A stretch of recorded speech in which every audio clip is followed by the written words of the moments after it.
மேட்டூர் அணையில் இருந்து திறக்கப்படும் உபரி நீரால் மேட்டூர் எடப்பாடி சாலை துண்டிக்கப்படுவதால் அவதிக்குள்ளாகி வருவதாக கூறுகிறார்கள் 50க்கும் மேற்பட்ட கிராம மக்கள்.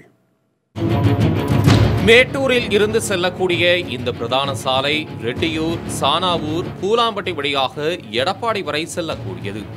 50க்கும் மேற்பட்ட குக்கிராமங்களைச் சேர்ந்தவர்கள் இந்த சாலையை தான் பயன்படுத்துகின்றனர். மேட்டூர் அணையில் இருந்து வெள்ளப்பெருக்கு காலங்களில் 16 கண் மதகு பாலத்தின் மூலமாக திறக்கப்படும் உபரி நீர் சுமார் 1 லட்சம் கன அடி என்ற அளவுக்கு திறக்கப்பட்டால் இந்த சாலையில் சுமார் 5 அடி அளவுக்கு தண்ணீர் செல்லும்.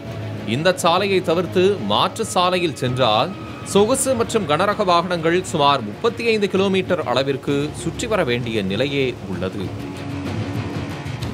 பெரும் வெள்ளம் இதில் போனதுனால பார்த்தீங்கன்னா இந்த மேட்டூர் டு எடப்பாடி சாலை முழுவதும் தண்ணியாக நிறைஞ்சிருந்துச்சு. அதனால் இந்த பக்கத்துலேருந்து போகிற எல்லா வாகனங்களும் பயங்கரமான சிரமத்துக்கு உள்ளாயிட்டாங்க.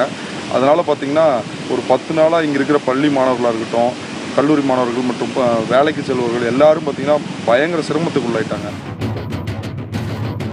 தாழ்வாக இருக்கும் மேட்டூர் எடப்பாடி செல்லும் பிரதான சாலையை உயரப்படுத்த வேண்டும் அல்லது சாலைக்கும் காவிரி ஆற்றுக்கும் இடையே தண்ணீர் சாலைக்கு வராதவாறு சுமார் 1 கிலோமீட்டர் தூரத்திற்கு தடுப்புச் சுவர் அமைக்க வேண்டும் என்று கோரிக்கை விடுக்கின்றனர் மக்கள்.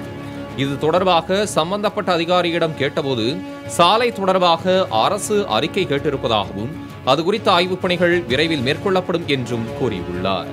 புதிய தலைமுறைக்காக மேட்டூரில் இருந்து செய்தியாளர் பாலகிருஷ்ணன்.